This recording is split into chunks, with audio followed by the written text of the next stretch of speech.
Okay, so now we know how to encode a tree structure as a string, and we would like to understand how the L system will be adapted to this form of bracketed string, because we didn't speak about bracketed string. We were speaking before with L system about strings. Well, actually, it's not very complicated either. What you need is just to add to the vocabulary here, you need to have two symbols that are the brackets, and that will make it possible to form strings of symbols that are well bracketed, as we explained before. And then, what is a rule? A rule is anything, this is a well-formed string that is, sorry, I'm a bit confused here. I repeat. So when you apply this rule, what you need to ensure is that the string that will result from the production that is applied to the rule will be well-formed. And this is the only condition so that the rules will be correctly shaped. It's a bit difficult to fix this, but there is a common way to make sure that the rules will be well bracketed, is to always assure that the rules inside a single rule are well bracketed. Because if this is the case, then the result will be well bracketed. It's not necessary to have, in the end, a well bracketed string. You may, for instance, have a rule that rewrite only one bracket, and then another rule that rewrite the other bracket, the closing bracket. Okay, but this is a bit messy and a bit complicated. So we won't enter into this type of details. So, for instance, if we apply this rule to the initial state A, then you apply. We need a pointer here. You apply the rule once with the first derivation, which is exactly this. Then you apply the rule twice, and you see, I let you look, that each A has been replaced by the corresponding right-hand side here. Okay, so this one by this one, and this one by this one. Okay, which gives this string, and as the right-hand side is well bracketed, in an automatic way, the output string after a derivation will be well bracketed as well. I don't even need to control this. Okay? Just for you to know, it is possible to use multi-scale rules where you would define levels for each of the symbols of the grammar. So S would be at scale 0, which is the more macroscopic scale. U would be at scale 1. I would be internode at scale 2. So you have different types of nested entities. And then you would describe the rule as this. So the string, a string like as this. And then you could apply the different rules and obtain well-bracketed string as well. In addition of the parentheses, you have new symbols that are bracketed. You have the slash and the backslash that plays the same role as the bracketed strings, but for going down the scales or going up the scales. Okay? This is just for you to know. And actually, this possibility exists in LPy, and in some time, it is absolutely necessary to use this type of technique, but it's already some advanced use. And we will finish here with the nice feature of L-system. It's just an add-on what is already set as a new property that we will include, which is the notion of parameters. So you have seen already that there is a sort of power in deriving strings from strings using rules. Okay, that you may feel that there is something very powerful behind. Actually, this power is very much increased if you add the possibility to have the notion of arguments to the different modules. So a module is not only a single letter or term, it's a letter augmented with attributes or with variables. And then you see how it behaves. So imagine that I have this rule, an A with parameters x, y, t is rewritten in this way. So it's a bit complex, but you see an A is an S, an A between square brackets, and an A. What makes the thing complex is that I added these parameters in the different modules. And here you see that the x, y, t, I can reuse them in the right-hand side by saying that x could be added with an x0 that is defined elsewhere, that the t should be reused from the left-hand side, and that the element that is here will evolve in decreasing the y by 1 and increasing the time by 1. Okay? It's a completely fake example. But once you have this, you can compute a string using a rule like this. You can compute from a string, initial string, you can compute what follows. How this is done, and look very carefully because this will be the heart of the whole stuff. Well, one of the heart, because it's a system with several hearts. So imagine that I have at some moment the state of my system is described by a string here, and there is a B, an A, and a C.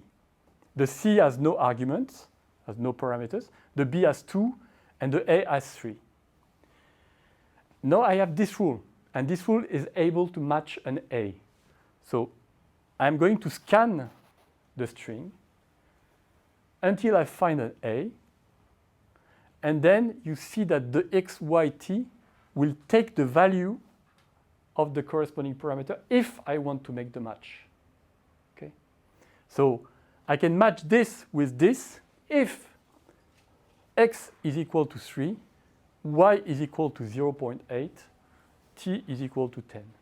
This is called, in computer science, a unification system technique. So you see that the system is browsing, find in the string the left-hand side that is matching, and in order to apply the rule, I need to say x equals 3, y equals 0.8, t equals 10, and based on this constraint, I will rewrite my system with the values in the rule, the x, the y, the t, and the t, taking these values. So the parameters here will take these values to make this, this S, A, C here. So look, S is 10. So I have replaced the A by S of t. T is 10. So here this is rewritten as S of 10. A of 6, 0.9, 11. How do I get the 6, for instance? I say that this is the first argument by applying this rule, x times 2, x equals 3, so I get the 3, the 6. That clear? So this overall mechanism is called,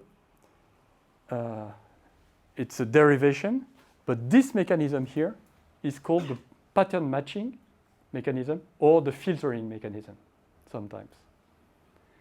It's a way by which the system will be able to compute a way to apply the production rules to your string, because this will be made in your back. It's not you that is going to make this. It is the system that will take care of this. And this is one of the reasons why the system is so powerful, due to this filtering mechanism. The system will find the right filters for you. You just describe these patterns, and the system will find where these patterns can be discovered in the initial state, in the string, and then we'll manage to apply them by making the right instantiation of the different variables. It's a bit, ça va? Okay? Questions? I have two questions about MTG. Like, what did you find was the plant most adapted to MTG, where non-MTG techniques would be difficult to handle, and where really MTG was a big relief? Well, in many trees, when you describe the trees in the field, there is information that you want to describe at a certain level, like for instance, the size of the internodes, the diameter of the internodes. You want to decide to be very fine-grained. But if you want to describe the shape of a branch, it's extremely, you cannot note the shape of a branch on the internode. So you want to have an entity which is not an internode, which is obviously at a higher level, on which you can store this information that the shape should be like a straight line or like a curved this or that. Okay? And then in this case, or even take okay, you could store the length by taking the length of all the internodes. But as you make a measure error, it's not necessary because you took the length of all the internodes that you have the precise length of the overall branch. So you cannot always count on the fact that the information at the microscopic level would be upscaled in the correct way at the more macroscopic level. So you may want to note the information at different levels to be sure that you are not going to accumulate errors or these type of things. So in this case, you need to have a medium to store your information or to record your information at different levels. So there is not a single plant for which it is absolutely useful, but actually depends if you want, for instance, to have information at different levels. If this is the case, then you need to have this type of this notion of MTG. I would have thought that the MTG was nice for plants where you have, for example, complex inflorescences, where the level is well defined. You know, it's the level of the inflorescence, and etc. Which is the case as well. Yeah. If you have but this is the problem. If you have a plant where you want to describe the plant at different levels, let's say there are axes and they are terminated by inflorescences, but then you want to describe more precisely the inflorescences, then you need to have something that makes it possible at different levels. And in general, up to what level do you go? Most of the problem can be, on what we are going to do, for instance, during these sessions, they can be handled at a single level, which is usually the level of internodes, leaves, or growth units. For instance, if you grow a tree, you don't go at the level of internodes, you start at the level of growth unit. Because trees, they can grow over years, like, 50 years. So if you put all the internodes, it would be overwhelming. So what we do is that we speak in terms of the amount of stem produced during one growth period, and this becomes the unit of your model. So usually, in many applications, one level is useful, well, is necessary. Two levels, for instance, to handle information at different levels, models at different levels, might sometimes be also necessary, but it depends on your application. But at different levels, because you start to have constraints between the levels, so it's more involved in terms of modeling. So you need to handle this. Does that answer your question? Yes. Other? Okay. So this is, to wrap up, an example. So imagine that we have a vocabulary which is AS, and an apex becomes, so it's more close to plant system, an edge as a parameter age and state, and an internode as a parameter age, radius, and length. Okay, and then I have an axiom which is an apex with age 0 and state 1, and how I would write rules corresponding to this. I will write an apex with general age A, general state S, becomes an internode with age 0, because it is producing the internode in the beginning, the age is 0, with a certain radius, initial length, and the apex, after producing the internode, becomes an apex, a new apex, with age h plus 1, because the application of this rule increments the age of the apex by one unit, one time unit, and then with the same state as the previous apex. So this is a way to build up my axis internode after internode. And you see that an apex produces an internode and an apex. This makes the process being repeated again and again and again, and then produces the whole axis. And then I say also, oh, but an internode should also evolve. And an internode has age A, diameter D, length L, and it becomes what? It becomes this. And I say how the age and the radius should augment with time. And this can be written almost in a differential manner. We will come back to this later on. Et voilà. Ah no, derivation, sorry. I forgot this. And then you want to apply this to this axiom here.